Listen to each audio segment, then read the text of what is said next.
ਜੇ ਮੈਂ ਐਸਜੀਪੀਸੀ ਨੂੰ ਸ੍ਰੀ ਗੁਰੂ ਗ੍ਰੰਥ ਸਾਹਿਬ ਦੇ ਪਾਵਨ ਸਰੂਪਾਂ ਤੇ ਸਵਾਲ ਕਰਦਾ ਤੇ ਮੈਨੂੰ ਇਹ ਕਹਿ ਦਿੱਤਾ ਜਾਂਦਾ ਤੂੰ ਏਜੰਸੀਆਂ ਦਾ ਬੰਦਾ। ਜੇ ਮੈਂ ਸਰਕਾਰਾਂ ਨੂੰ ਸਵਾਲ ਕਰਦਾ ਤੇ ਮੈਨੂੰ ਇਹ ਕਹਿ ਦਿੱਤਾ ਜਾਂਦਾ ਇਹ ਦੇਸ਼ ਧਰੋਹੀ ਆ, ਇਹ ਸੈਪਰੇਟਿਸਟ ਬਿਲੋਂਗ ਕਰਦਾ। ਕਿਸਾਨ ਜਿਹੜੇ ਖੁਦਕੁਸ਼ੀਆਂ ਕਰਦੇ ਆ, ਕਿਸਾਨ ਜਿਹੜੇ ਕਰਜ਼ਿਆਂ ਥੱਲੇ ਆ, ਕਿਸਾਨ ਜਿਨ੍ਹਾਂ ਦੀਆਂ ਲਿਮਟਾਂ ਨਹੀਂ ਮੋੜੀਆਂ ਜਾਂਦੀਆਂ, ਉਹ ਸਭ ਕੁਝ ਠੀਕ ਹੋ ਜੂ ਐਮਐਸਪੀ ਮਿਲਣ ਨਾਲ। ਅਸੀਂ ਬਹਿ ਜਾਂਦੇ ਆ ਰੇਲਾਂ ਰੋਕਣ, ਇਹ ਤਾਂ ਪੁਰਾਣੇ ਢੰਗ ਆ ਜੀ ਰੇਲਾਂ ਰੋਕਣ ਦੇ। ਵੀ ਕਿਸਾਨ ਦੀ ਦਸ਼ਾ ਆਰਡੀਨੈਂਸ ਤੋਂ ਆਉਣ ਤੋਂ ਪਹਿਲਾਂ ਵੀ ਬੁਰੀ ਸੀ। ਕਿਸਾਨ ਜਥੇਬੰਦੀਆਂ ਨੇ ਸਿਰਫ ਆਰਡੀਨੈਂਸ ਦੇ ਵਿੱਚ ਐਮਐਸਪੀ ਤੱਕ ਆਪਦੀ ਲੜਾਈ ਲਿਮਟਿਡ ਰੱਖਣੀ ਆ।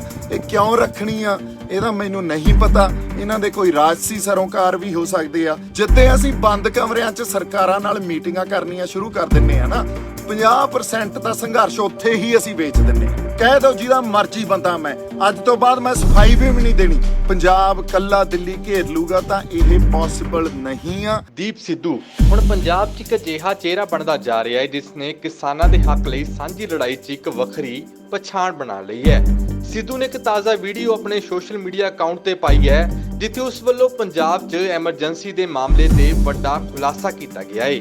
ਇੰਨਾ ਹੀ ਨਹੀਂ, ਖੇਤੀ ਆਰਡੀਨੈਂਸ ਮਾਮਲੇ 'ਚ ਸਿੱਧੂ ਨੇ ਠੋਕ ਕੇ ਕਿਸਾਨਾਂ ਤੋਂ ਵੀ ਅਸਲ ਹਕੀਕਤ ਬਾਰੇ ਸਵਾਲ ਪੁੱਛੇ ਨੇ। ਸਤਿ ਸ਼੍ਰੀ ਅਕਾਲ ਜੀ, ਮੈਂ ਆਸ ਕਰਦਾ ਤੁਸੀਂ ਤੰਦਰੁਸਤ ਹੋਵੋਗੇ, ਠੀਕ ਠਾਕ ਹੋਵੋਗੇ।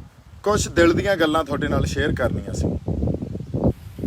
ਗੱਲ ਆਏ ਆ, ਜੇ ਮੈਂ ਐਸਜੀਪੀਸੀ ਨੂੰ ਸ੍ਰੀ ਗੁਰੂ ਗ੍ਰੰਥ ਸਾਹਿਬ ਦੇ ਪਾਵਨ ਸਰੂਪਾਂ ਤੇ ਸਵਾਲ ਕਰਦਾ ਤੇ ਮੈਨੂੰ ਇਹ ਕਹਿ ਦਿੱਤਾ ਜਾਂਦਾ ਤੂੰ ਏਜੰਸੀਆਂ ਦਾ ਬੰਦਾ ਤੇ ਤੇਰੇ ਤੇ ਕਾਨੂੰਨੀ ਕਾਰਵਾਈ ਕੀਤੀ ਜਾਊਗੀ। ਜੇ ਮੈਂ ਸਰਕਾਰਾਂ ਨੂੰ ਸਵਾਲ ਕਰਦਾ ਤੇ ਮੈਨੂੰ ਇਹ ਕਹਿ ਦਿੱਤਾ ਜਾਂਦਾ ਇਹ ਦੇਸ਼ ਧਰੋਹੀ ਆ, ਇਹ ਸੈਪਰੇਟਿਸਟ ਨੂੰ ਬਿਲੋਂਗ ਕਰਦਾ। ਤੇ ਜੇ ਮੈਂ ਅੱਜ ਕਿਸਾਨ ਜਥੇਬੰਦੀਆਂ ਨੂੰ ਇਹ ਸਵਾਲ ਕਰਦਾ ਵੀ ਤੁਸੀਂ ਪਹਿਲਾਂ ਤਾਂ ਲੜਾਈ ਤੈਅ ਕਰੋ, ਲੜਾਈ ਤੁਹਾਡੀ ਕੁਝ ਰਿਆਇਤਾਂ ਨੂੰ ਲੈ ਕੇ ਆ ਕਿ ਲੜਾਈ ਕਿਸਾਨਾਂ ਦੇ ਤੇ ਮਜ਼ਦੂਰਾਂ ਦੇ ਸੁਧਾਰਾਂ ਦੀ ਆ, ਉਹਨਾਂ ਦੀ ਜ਼ਿੰਦਗੀਆਂ ਦੇ ਸੁਧਾਰਾਂ ਦੀ ਆ, ਤਾਂ ਉਹਨਾਂ ਨੂੰ ਹੋਰ ਸਵਾਲ ਕਰਦਾ ਵੀ ਜੇ ਕੋਈ ਫੈਸਲੇ ਲੈਣੇ ਆ, ਇਹ ਸੰਘਰਸ਼ ਦੇ ਫੈਸਲੇ ਲੈਣੇ ਆ, ਇਹਨਾਂ ਨੂੰ ਬੰਦ ਕਮਰਿਆਂ 'ਚ ਨਾ ਲਿਆ ਜਾਵੇ, ਇਹਨਾਂ ਨੂੰ ਸਰਕਾਰਾਂ ਦੇ ਨਾਲ ਮੀਟਿੰਗਾਂ ਕਰਕੇ ਨਾ ਲਿਆ ਜਾਵੇ, ਇਹ ਕੋਈ ਓਪਨ ਫੋਰਮ 'ਚ ਲਿਆ ਜਾਵੇ ਜਾਂ ਕੋਈ ਇਹੋ ਜਿਹਾ ਸਿਸਟਮ ਪੈਦਾ ਕਰੀਏ ਜਿੱਥੇ ਚੈੱਕਸ ਐਂਡ ਬੈਲੈਂਸਸ ਹੋਣ। ਤਾਂ ਮੇਰੇ ਤੇ ਇਹ ਕਹਿ ਦਿੱਤਾ ਜਾਂਦਾ ਮੈਨੂੰ ਵੀ ਤੂੰ ਆਰਐਸਐਸ ਦਾ ਬੰਦਾ। ਫਿਰ ਸਾਡੇ ਗਵਈਏ ਵੀਰ ਮੇਰਾ ਟੋਟਲ ਬਾਇਕਾਟ ਕਰ ਦਿੰਦੇ ਆ, ਇਹ ਕਹਿ ਕੇ ਵੀ ਅਸੀਂ ਤਾਂ ਕਿਸਾਨ ਜਥੇਬੰਦੀਆਂ ਦੇ ਨਾਲ ਆ ਤੇ ਤੁਸੀਂ ਤਾਂ ਕੋਈ ਨਵੀਂ ਰਾਜਨੀਤੀ ਜਾਂ ਰਾਜਨੀਤਿਕ ਧਿਰ ਕੋਈ ਪਾਰਟੀ ਕੱਢਣ ਦੀ ਕੋਸ਼ਿਸ਼ ਕਰ ਰਹੇ ਹੋ। ਗੱਲ ਆਏ ਆ, ਜਦੋਂ ਤੱਕ ਅਸੀਂ ਇਹ ਨਹੀਂ ਸਮਝਾਂਗੇ ਵੀ ਸਾਡੀ ਲੜਾਈ ਕੀ ਆ, ਜਾਂ ਜਦੋਂ ਤੱਕ ਅਸੀਂ ਪੁਰਾਣੇ ਰੀਤੀ ਜਿਹੜੇ ਰਿਵਾਜ ਆ ਉਹਨਾਂ ਦਾ ਖੰਡਨ ਨਹੀਂ ਕਰਾਂਗੇ, ਸਾਡੇ ਹੱਥ ਪੱਲੇ ਹੁਣ ਵੀ ਕੁਝ ਨਹੀਂ ਲੱਗਣਾ। ਸਾਡੇ ਹੱਥ ਪੱਲੇ ਪਹਿਲਾਂ ਵੀ ਕੁਝ ਨਹੀਂ ਲੱਗਿਆ। ਸੋ ਗੱਲ ਇਹ ਆ ਵੀ ਜੇ ਸਾਨੂੰ ਐਮਐਸਪੀ ਮਿਲ ਗਈ, ਮੇਰਾ ਸਵਾਲ ਆ ਕਿਸਾਨ ਜਿਹੜੇ ਖੁਦਕੁਸ਼ੀਆਂ ਕਰਦੇ ਆ, ਕਿਸਾਨ ਜਿਹੜੇ ਕਰਜ਼ਿਆਂ ਥੱਲੇ ਆ, ਕਿਸਾਨ ਜਿਨ੍ਹਾਂ ਦੀਆਂ ਲਿਮਟਾਂ ਨਹੀਂ ਮੋੜੀਆਂ ਜਾਂਦੀਆਂ, ਉਹ ਸਭ ਕੁਝ ਠੀਕ ਹੋ ਜੂ ਐਮਐਸਪੀ ਮਿਲਣ ਨਾਲ। ਜਿਹੜੇ ਇੱਕ ਸਟੈਟਿਸਟਿਕਸ ਆ ਨਾ, ਸਟੈਟਿਸਟਿਕਸ ਦੀ ਗੱਲ ਸਮਝੀਏ, 6% ਪੂਰੇ ਦੇਸ਼ ਦੇ ਕਿਸਾਨ ਇਹੋ ਜਿਹੇ ਆ ਜਿਹੜੇ ਐਮਐਸਪੀ ਯੂਜ਼ ਕਰਦੇ ਆ। ਮਤਲਬ 94% ਕਿਸਾਨ ਐਮਐਸਪੀ ਯੂਜ਼ ਹੀ ਨਹੀਂ ਕਰਦੇ। ਉਹਨਾਂ ਦੀ ਲੁੱਟ ਖਸੁੱਟ ਤਾਂ ਐਮਐਸਪੀ ਤੋਂ ਬਿਨਾਂ ਵੀ ਜਾਰੀ ਆ। ਫਿਰ ਅਗਲੀ ਗੱਲ ਆ ਜਿਹੜੀ ਕੀ ਸਾਡੇ ਨਾਲ ਮਜ਼ਦੂਰ ਜਾਂ ਉਹਨਾਂ ਦੀਆਂ ਜਿਹੜੀਆਂ ਯੂਨੀਅਨਸ ਉਹ ਨਾਲ ਆ, ਕੀ ਸਾਡੇ ਨਾਲ ਆੜ੍ਹਤੀਆ, ਸਾਰੀ ਆੜ੍ਹਤੀਆਂ ਯੂਨੀਅਨ ਸਾਡੇ ਨਾਲ ਆ। ਜੇ ਅਸੀਂ ਕਹੀਏ ਇਹ ਸਾਡੀ ਸਾਰਿਆਂ ਦੀ ਲੜਾਈ ਆ, ਹਜੇ ਤੁਸੀਂ ਲਾਮਬੰਦੀ ਤਾਂ ਕਰਦੇ ਨਹੀਂ। ਅਸੀਂ ਬਹਿ ਜਾਂਦੇ ਆ ਰੇਲਾਂ ਰੋਕਣ, ਇਹ ਤਾਂ ਪੁਰਾਣੇ ਢੰਗ ਆ ਜੀ ਰੇਲਾਂ ਰੋਕਣ ਦੇ। ਜਾਂ ਅਸੀਂ ਮਾਲਸ 'ਚ ਚਲੇ ਗਏ, ਅਸੀਂ ਇਹੋ ਜਿਹੀ ਇੱਕ ਸਿਚੁਏਸ਼ਨ, ਇਹੋ ਜਿਹਾ ਮਾਹੌਲ ਕ੍ਰੀਏਟ ਕਰ ਰਹੇ ਆ ਜਿੱਥੇ ਸੈਂਟਰ ਨੇ ਸਾਡੇ ਤੇ ਐਮਰਜੈਂਸੀ ਇਨਵੋਕ ਕਰ ਦੇਣੀ ਆ। ਤੁਸੀਂ ਇਹ ਦੇਖ ਲਓ, ਬਹੁਤ ਥਾਵਾਂ ਤੋਂ ਮੈਨੂੰ ਇਹ ਖਬਰ ਆਈ ਆ ਵੀ ਜੀ ਆਰਮੀ ਜਾਂ ਪੈਰਾਮਿਲਟਰੀ ਫੋਰਸਿਸ ਦੀਆਂ ਗੱਡੀਆਂ ਪੰਜਾਬ 'ਚ ਐਂਟਰ ਹੋ ਰਹੀਆਂ। ਹੁਣ ਜੇ ਕੱਲ ਨੂੰ ਸਾਡੇ ਤੇ ਸੈਂਟਰ ਨੇ ਇਹ ਕਹਿਤਾ ਵੀ ਸਟੇਟ ਗਵਰਨਮੈਂਟ ਇੱਥੇ ਪ੍ਰੋਟੈਸਟਰਸ ਨੂੰ ਕੰਟਰੋਲ ਕਰਨ 'ਚ ਨਾਕਾਮਯਾਬ ਆ, ਸਿਚੁਏਸ਼ਨ ਬਹੁਤ ਜ਼ਿਆਦਾ ਅਨਕੂਲ ਆ, ਐਮਰਜੈਂਸੀ ਇਨਵੋਕ ਕਰਦੇ, ਉਦੋਂ ਬਾਅਦ ਸਾਡਾ ਪਲਾਨ ਬੀ ਕੀ ਹੋਊਗਾ? ਸਾਡੇ ਕੋਲੇ ਕੋਈ ਪਲਾਨ ਬੀ ਨਹੀਂ ਆ। ਕਿਸੇ ਕਿਸਾਨ ਜਥੇਬੰਦੀ ਕੋਲੇ ਕੋਈ ਪਲਾਨ ਬੀ ਹੈ ਨਹੀਂ। ਉਹ ਸਿਰਫ ਲੱਗੇ ਹੋਏ ਆ, ਟੋਲ ਰੋਕ ਲਓ, ਫਲਾਨੀ ਥਾਂ ਤੇ ਮੌਲ ਬੰਦ ਕਰ ਦਿਓ, ਜਾਂ ਅਸੀਂ ਰੇਲਾਂ ਰੋਕ ਲਓ। ਰੇਲਾਂ ਤਾਂ ਪਿੱਛੇ ਹੀ ਰੋਕੀ ਖੜੇ ਆ ਉਹ। ਸੋ ਕੋਈ ਪਲਾਨ ਬੀ ਰੱਖ ਕੇ ਨਹੀਂ ਚੱਲਦੇ। ਮੈਂ ਕਿੱਦਾਂ ਦਾ ਕਹੀ ਜਾਂਦਾ ਵੀ ਸਾਨੂੰ ਗੱਲ ਸਮਝਣੀ ਪੈਣੀ ਆ। ਇਹ ਆਰਡੀਨੈਂਸ ਆਉਣੇ, ਕਾਲੇ ਕਾਨੂੰਨ ਆਉਣੇ, ਇਹ ਤਾਂ ਬਿਮਾਰੀ ਦੇ ਲੱਛਣ ਆ। ਰੋਗ ਕੀ ਆ ਤੇ ਉਹਦੀ ਦਵਾਈ ਕੀ ਹੋਣੀ ਚਾਹੀਦੀ ਆ, ਗੱਲ ਇੱਥੇ ਪਈ ਆ। ਰੋਗ ਕੀ ਆ? ਰੋਗ ਇਹ ਆ ਵੀ ਕਿਸਾਨ ਦੀ ਦਸ਼ਾ ਆਰਡੀਨੈਂਸ ਤੋਂ ਆਉਣ ਤੋਂ ਪਹਿਲਾਂ ਵੀ ਬੁਰੀ ਸੀ। ਉਦੋਂ ਪਹਿਲਾਂ ਵੀ ਖੁਦਕੁਸ਼ੀਆਂ ਹੁੰਦੀਆਂ ਸੀ, ਉਦੋਂ ਪਹਿਲਾਂ ਵੀ ਕਿਸਾਨ ਜਾਂ ਮਜ਼ਦੂਰ ਕਰਜ਼ੇ 'ਚ ਸੀ, ਉਹਨਾਂ ਦੇ ਸ਼ੋਸ਼ਣ ਹੁੰਦੇ ਸੀ। ਔਰ ਅਸੀਂ ਇਹ ਗੱਲ ਨੂੰ ਸਮਝ ਹੀ ਨਹੀਂ ਪਾ ਰਹੇ। ਇਹਨਾਂ ਕਿਸਾਨ ਜਥੇਬੰਦੀਆਂ ਨੇ ਸਿਰਫ ਆਰਡੀਨੈਂਸ ਦੇ ਵਿੱਚ MSP ਤੱਕ ਆਪਦੀ ਲੜਾਈ ਲਿਮਟਿਡ ਰੱਖਣੀ ਆ।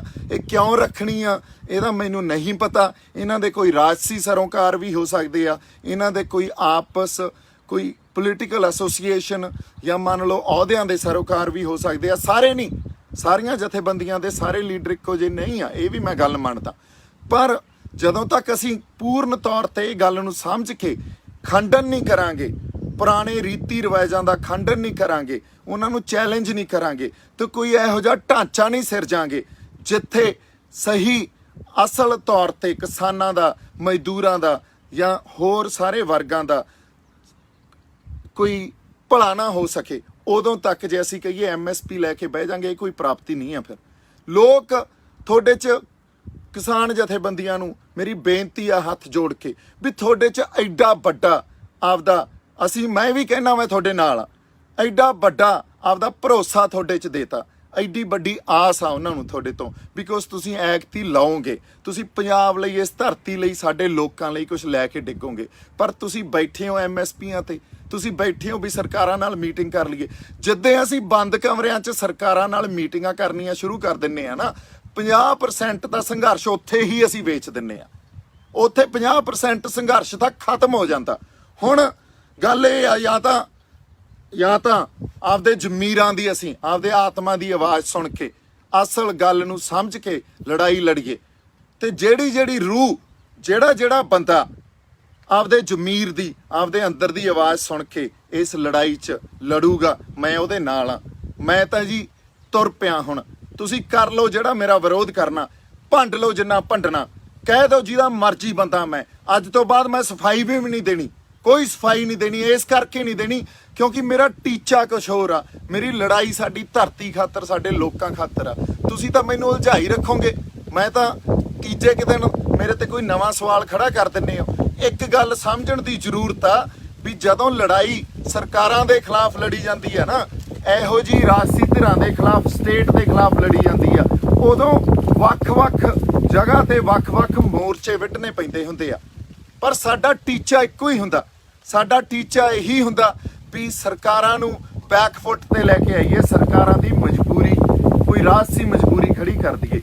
ਔਰ ਇਹ ਉੱਥੇ ਜੇ ਅਸੀਂ ਇੱਕ ਦੂਜੇ ਨੂੰ ਨਿੰਦਣ ਲੱਗ ਜਾਈਏ ਤਾਂ ਲੋਕਾਂ 'ਚ ਵਹਿਮ ਤੇ ਭਰਮ ਹੀ ਪੈਦਾ ਹੁੰਦਾ। ਹੋਰ ਇਹਦੇ 'ਚੋਂ ਕੋਈ ਹੱਲ ਨਹੀਂ ਨਿਕਲਦਾ। ਇਸ ਕਰਕੇ ਹੱਲ ਵੱਲ ਨੂੰ ਤੁਰੋ। ਹੱਲ ਵੱਲ ਨੂੰ ਅਸੀਂ ਤਾਂ ਹੀ ਤੁਰਾਂਗੇ ਜੇ ਅਸੀਂ ਰੋਗ ਨੂੰ ਸਮਝ ਸਕੇ ਤੇ ਉਹਦੀ ਦਵਾਈ ਨੂੰ ਲੱਭਣ ਦੀ ਕੋਸ਼ਿਸ਼ ਕਰੀਏ। ਅਸੀਂ ਤਾਂ ਲੱਛਣਾਂ ਤੇ ਆ ਕੇ ਲੱਛਣਾਂ ਦੀ ਉਹ ਗੱਲ ਕਰੀ ਜਾਂਦੇ ਆ। ਸੋ ਇਹ ਜਿਹੜੇ ਕਾਲੇ ਕਾਨੂੰਨ ਆ, ਇਹ ਤਾਂ ਲੱਛਣ ਆ। ਅਗਲੀ ਗੱਲ ਮੈਂ ਜੇ ਕਰਦਾ, ਜੇ ਕੱਲ ਨੂੰ ਐਮਰਜੈਂਸੀ ਇਨਵੋਕ ਹੋ ਗਈ, ਮੈਂ ਕਿੱਦਾਂ ਦਾ ਇਹ ਗੱਲ ਕਹੀ ਆ ਨਾ, ਲਾਮਬੰਦ ਕਰੋ ਇਹਨੂੰ, ਨੈਸ਼ਨਲ ਮੂਵਮੈਂਟ ਬਣਾਓ। ਅਸੀਂ ਹਰਿਆਣੇ ਵਾਲੇ ਸਾਰੇ ਬੰਦਿਆਂ ਨਾਲ ਹੁਣ ਮੈਂ ਟੱਚ 'ਚ। ਇਸ ਤਰ੍ਹਾਂ ਮੈਂ ਹੋਰ ਵੀ ਕੋਸ਼ਿਸ਼ ਕਰ ਰਿਹਾ, ਜਿਹੜੇ ਸੂਬੇ ਆ ਉੱਥੋਂ ਦੀਆਂ ਕਿਸਾਨ ਜਥੇਬੰਦੀਆਂ ਨਾਲ ਅਸੀਂ ਆਪਦਾ ਕੋਈ ਰਾਬਤਾ ਬਣਾਈਏ, ਕਲਾਮਬੰਦੀ ਕਰੀਏ। ਮੰਨ ਲਓ ਪੰਜਾਬ 'ਚ ਐਮਰਜੈਂਸੀ ਇਨਵੋਕ ਹੋ ਜਾਂਦੀ ਆ, ਪਰ ਸਾਰੇ ਸਟੇਟਾਂ 'ਚ ਤਾਂ ਨਹੀਂ ਕਰ ਸਕਦੇ ਨਾ। ਦਿੱਲੀ ਘੇਰੀ ਬਾਕੀ ਸੂਬਿਆਂ ਨੂੰ ਨਾਲ ਰਲਾ ਕੇ ਜਾਊਗੀ। ਦਿੱਲੀ ਰਾਸ਼ਟਰੀ ਇੱਕ ਲਹਿਰ ਪੈਦਾ ਕਰਕੇ, ਇੰਟਰਨੈਸ਼ਨਲ ਲੈਵਲ ਦੀ ਲਹਿਰ ਪੈਦਾ ਕਰਕੇ ਘੇਰੀ ਜਾਊਗੀ। ਜੇ ਤੁਸੀਂ ਕਹੋ ਪੰਜਾਬ ਕੱਲਾ ਦਿੱਲੀ ਘੇਰ ਲੂਗਾ ਤਾਂ ਇਹ ਪੋਸੀਬਲ ਨਹੀਂ ਆ। ਇਹ ਹੋ ਹੀ ਨਹੀਂ ਸਕਦਾ ਜਦੋਂ ਤੱਕ ਸਾਨੂੰ ਆਪਦੀ ਲਾਮਬੰਦੀ ਉਸ ਲੈਵਲ ਤੱਕ ਨਹੀਂ ਕਰਨੀ ਆਊਗੀ। ਸਾਡੇ ਕੋਲੇ ਉਹ ਵਿਜ਼ਨ ਨਹੀਂ ਆ। ਅਸੀਂ ਜੇ ਕਹੀਏ ਲੜਾਈ ਜਿੱਤ ਲਾਂਗੇ ਤਾਂ ਲੜਾਈ ਨਹੀਂ ਜਿੱਤੀ ਜਾਣੀ। ਤਾਂ ਪੁਰਾਣੇ ਰੀਤੀ ਰਿਵਾਜ ਜਿਹੜੇ ਹੁਣ ਵੀ ਅਪਣਾਏ ਜਾ ਰਹੇ ਆ, ਉਹਨਾਂ ਨਾਲ ਲੜਾਈ ਨਹੀਂ ਜਿੱਤੀ ਜਾਣੀ। ਮੇਰੇ ਤੇ ਸਵਾਲ ਨਾ ਖੜੇ ਕਰੋ। ਜੇ ਅੱਜ ਗਵਾਈਏ ਕਹਿ ਰਹੇ ਆ ਸਾਰੇ ਵੀ ਦੀਪ ਸਿੱਧੂ ਨਵਾਂ ਕੋਈ ਫਰੰਟ ਖੜਾ ਕਰ ਰਿਹਾ, ਮੈਂ ਕਿਹਾ ਉਹ ਹਰ ਬੰਦਾ, ਉਹਨੂੰ ਹੱਕ ਆ ਜਿਹੜਾ ਪੰਜਾਬ ਲਈ ਲੜ ਰਿਹਾ ਨਵਾਂ ਕੋਈ ਫਰੰਟ ਖੜਾ ਕਰਨ ਵਾਸਤੇ। ਇਹਦਾ ਜਵਾਬ ਮੈਨੂੰ ਦਿਓ। ਅੱਜ ਜਿਹੜੇ ਸਾਡੇ ਇੱਥੇ ਰਵਾਇਤੀ ਪਾਰਟੀਆਂ, ਉਹਨਾਂ ਤੋਂ ਅਸੀਂ ਸੈਟਿਸਫਾਈਡ ਆ? ਉਹਨਾਂ ਨੇ ਸਾਡਾ ਭਲਾ ਕੀਤਾ ਕਿਸੇ ਨੇ? ਸੋ ਜੇ ਨਹੀਂ ਕੀਤਾ ਤਾਂ ਬਾਈ ਜੀ ਤਖਤਾ ਪਲਟ ਕਰੋ। ਲੋਕਾਂ ਦਾ ਭਲਾ ਕਰੋ, ਲੋਕਾਂ ਲਈ ਲੜੋ, ਇੱਕ ਦੂਜੇ ਨੂੰ ਨਿੰਦੋ ਨਾ, ਇੱਕ ਦੂਜੇ ਲਈ ਇੱਕ ਦੂਜੇ ਦੀਆਂ ਲੱਤਾਂ ਨਾ ਖਿੱਚੋ। ਸੋ ਸਾਡੀ ਲੜਾਈ ਇਕੱਠਿਆਂ ਦੀ ਆ। ਜੇ ਤੁਸੀਂ ਇਕੱਠੇ ਇੱਕ ਮੋਰਚੇ ਤੋਂ ਨਹੀਂ ਲੜ ਸਕਦੇ ਤਾਂ ਕਿਸੇ ਹੋਰ ਮੋਰਚੇ ਤੋਂ ਲੜ ਲਓ ਜਿੱਥੇ ਤੁਹਾਡੀ ਵਿਚਾਰਧਾਰਾ ਮਿਲਦੀ ਆ। ਪਰ ਇਹਦਾ ਮਤਲਬ ਇਹ ਨਹੀਂ ਅਸੀਂ ਇੱਕ ਦੂਜੇ ਨੂੰ ਨਿੰਦਣ ਲੱਗ ਜਾਈਏ, ਇੱਕ ਦੂਜੇ ਦੀਆਂ ਲੱਤਾਂ ਖਿੱਚਣ ਲੱਗ ਜਾਈਏ। ਮੈਨੂੰ ਐਂ ਲੱਗਦਾ ਲੜਾਈ ਦੀ ਵਿਉਂਤਬੰਦੀ, ਸਟ੍ਰੈਟਜੀ ਤੇ ਸਾਡਾ ਵਿਜ਼ਨ, ਸਾਡੀ ਸੇਧ ਕੀ ਹੋਣੀ ਚਾਹੀਦੀ ਹੈ, ਸਾਡੇ ਕਿਸਾਨ ਜਥੇਬੰਦੀਆਂ ਦੇ ਆਗੂਆਂ ਨੂੰ ਸਮਝਣਾ ਚਾਹੀਦਾ। ਔਰ ਇਕੱਲੇ ਕਿਸਾਨ ਜਥੇਬੰਦੀਆਂ ਦੇ ਆਗੂਆਂ ਨੂੰ 31 ਜਥੇਬੰਦੀਆਂ ਨੂੰ ਨਹੀਂ ਬਹਿਣਾ ਚਾਹੀਦਾ। ਮਜ਼ਦੂਰਾਂ ਨੂੰ ਵੀ ਨਾਲ ਲਓ, ਉਹਨਾਂ ਦੀਆਂ ਜਥੇਬੰਦੀਆਂ ਨੂੰ ਨਾਲ ਲਓ, ਆੜ੍ਹਤੀਆਂ ਨੂੰ ਨਾਲ ਲਓ। ਤੁਹਾਡੀ ਲੜਾਈ ਨੂੰ ਵੱਡੀ ਕਰੋ, ਲਾਮਬੰਦੀ ਵੱਡੀ ਕਰੋ, ਬਾਕੀ ਸੂਬਿਆਂ ਨੂੰ, ਬਾਕੀ ਸਟੇਟਸ ਨੂੰ ਨਾਲ ਲਓ। ਮੇਰੀ ਇਹੀ ਅਰਦਾਸ ਤੇ ਬੇਨਤੀ ਆ। ਤੇ ਕੱਲ ਨੂੰ ਆਪਾਂ 11 ਵਜੇ ਸ਼ੰਭੂ ਬਾਰਡਰ ਤੇ ਧਰਨਾ ਲਾ ਰਹੇ ਹਾਂ। ਜਿਹਦੀ ਜ਼ਮੀਰ ਜਿਉਂਦੀ ਆ, ਜਿਹੜਾ ਮੇਰੀ ਗੱਲ ਨਾਲ ਕੋਈ ਰਿਲੇਸ਼ਨ ਜਾਂ ਰਿਲੇਟ ਕਰ ਸਕਦਾ, ਉਹ ਬੰਦਾ ਉੱਥੇ ਆ ਜਾਏ। ਮੈਂ ਕਿਸੇ ਨੂੰ ਫੋਰਸ ਨਹੀਂ ਕਰ ਰਿਹਾ ਜੀ, ਮੈਂ ਤਾਂ ਹੱਥ ਜੋੜ ਕੇ ਬੇਨਤੀ ਕਰ ਰਿਹਾ ਵੀ ਹਰ ਪਾਸੇ ਜਿੱਥੇ ਕੋਈ ਸੰਘਰਸ਼ ਕਰ ਰਿਹਾ ਉਹਦਾ ਸਾਥ ਦਿਓ। ਮੈਂ ਕਿਸਾਨ ਜਥੇਬੰਦੀਆਂ ਦੇ ਵੀ ਨਾਲ ਆ, ਪਰ ਮੈਂ ਪੁਰਾਣੇ ਢਾਂਚੇ ਦੇ ਨਾਲ ਨਹੀਂ ਆ, ਮੈਂ ਬੰਦ ਕਮਰਿਆਂ 'ਚ ਮੀਟਿੰਗਾਂ ਦੇ ਨਾਲ ਨਹੀਂ ਆ। ਮੈਂ ਸਿਰਫ ਕੁਝ ਰਿਆਇਤਾਂ ਅੰਸ਼ਕ ਤੌਰ ਤੇ ਪ੍ਰਾਪਤੀਆਂ ਦੇ ਨਾਲ ਨਹੀਂ ਆ, ਮੈਂ ਉਹਨਾਂ ਦਾ ਪੁਰਜ਼ੋਰ ਵਿਰੋਧ ਕਰਦਾ। ਮੈਂ ਅਸਲ ਤੌਰ ਤੇ ਜੇ ਕੋਈ ਸਾਡੇ ਇੱਥੇ ਸਿਸਟਮ ਅਸੀਂ ਕਿਸਾਨਾਂ ਨੂੰ ਦੇ ਸਕੀਏ, ਮਜ਼ਦੂਰਾਂ ਨੂੰ ਦੇ ਸਕੀਏ, ਜਿੱਥੇ ਉਹਨਾਂ ਦਾ ਭਲਾ ਹੋਵੇ, ਸਾਡੇ ਲੋਕਾਂ ਨੂੰ ਉਹ ਸਿਸਟਮ ਦੇ ਸਕੀਏ, ਉਸ ਚੀਜ਼ ਦੇ ਨਾਲ ਆ। ਉਹਦਾ ਮੈਂ ਹਮਾਇਤ ਕਰਦਾ ਉਸ ਚੀਜ਼ ਦੀ। ਤੇ ਪੁਰਾਣੀਆਂ ਗੱਲਾਂ ਦਾ, ਪੁਰਾਣੀ ਪੋਲਿਟਿਕਸ ਦਾ ਮੈਂ ਪੂਰਨ ਤੌਰ ਤੇ ਖੰਡਨ ਕਰਦਾ। ਤੇ ਜਦੋਂ ਖੰਡਨ ਕਰਦੇ ਆ ਉਦੋਂ ਇੱਕ ਬਹੁਤ ਵੱਡੇ ਸਿਸਟਮ ਨਾਲ ਸਾਨੂੰ ਲੜਨਾ ਪੈਂਦਾ। ਮੈਂ ਉਸ ਲੜਾਈ ਲਈ ਵੀ ਤਿਆਰ ਆ। ਮੇਰੇ ਵੱਲੋਂ ਬਹੁਤ ਪਿਆਰ ਤੇ ਸਤਿਕਾਰ। ਸਤਿ ਸ਼੍ਰੀ ਅਕਾਲ ਜੀ। ਬਿਊਰੋ ਰਿਪੋਰਟ, ਹਕੀਕਤ ਟੀਵੀ ਪੰਜਾਬੀ।